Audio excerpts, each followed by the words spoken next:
রাতারাতি উধাও আস্ত পুকুর। বিহারে অদ্ভুত চুরি দেখে তাজ্জব সকলে। রোজ সকালে নিয়ম করে পুকুরে গিয়েই মুখ ধন।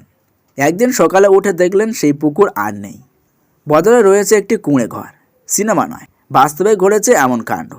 রাতারাতি উধাও হয়ে গিয়েছে আস্ত একটা পুকুর। বলা ভালো পুকুরটি চুরি গিয়েছে। কোথায় ঘটেছে এই কাণ্ড, কীভাবে সম্ভব হলো এই কাণ্ড, আসুন বিস্তারিত জেনে নিন আমাদের আজকের এই প্রতিবেদনে। দিন দুপুরে পুকুর চুরি, এই প্রবাদ নিশ্চয়ই পরিচিত। সাধারণত বিশাল কিছু চুরি গেলে এমনটা বলা হয়ে থাকে। বাস্তবে পুকুর চুরি যে আদৌ সম্ভব না, একথা সকলেরই জানা।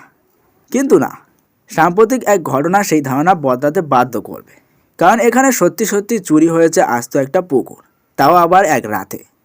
নানা রকম অদ্ভুত চুরির কথা হামেশাই শোনা যায়। সেসব নিয়ে বিভিন্ন ভাষায় সিনেমাও হয়েছে, যেখানে দুর্দর্শ চোরই নায়ক, মূল্যবান রত্ন থেকে দুষ্প্রাপ্য জিনিস, কত কিছু চুরির কাহিনী উঠে আসে সেই সব ছবির গল্পে। কিন্তু কখনো বাস্তব সিনেমাকেও হার মানায়। কেননা পুলিশের খাতায় ওটা সাম্প্রতিক এক চুরির ঘটনা থেকে জানা যাচ্ছে। রাতারাতি গায়েব হয়েছে আস্ত একটা পুকুর।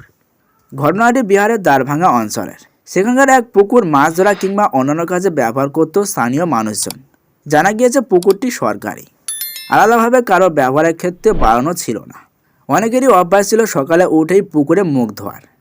এমনই একদিন সকালে উঠে স্থানীয় কয়েকজন আবিষ্কার করেন সেই পুকুর আর নেই, বরং সেখানে রয়েছে একটা কুঁড়ে ঘর। কীভাবে সম্ভব হলো এই কাণ্ড? কিছু না, রাতারাতি পুকুরটা কেউ বুঝিয়ে দিয়েছে। স্থানীয়দের দাবি এ কাজ করেছে স্থানীয় কোনো মাফিয়া। পুকুর বুঝিয়ে ফ্ল্যাট তৈরির ঘটনা হামেশাই চোখে পড়ে। এক্ষেত্রেও তেমনটাই হয়েছে বলে মনে করছেন অনেকে। এমনকি শোনা যায় দীর্ঘ কয়েক মাস ধরে অল্প অল্প করে পুকুর ভরাটের কাজ চলছিল।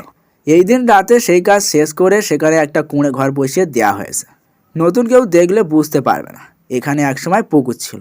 এই ঘটনায় পুলিশের কাছেও অভিযোগ দায়ের হয়েছে। তদন্তও শুরু হয়েছে ইতিমধ্যেই। ঠিক কারা এই কাজ করেছে তা খুঁজে বার করার আশ্বাসও দিয়েছে পুলিশ। তবে ঘটনায় বেজায় অবাক স্থানীয়রা।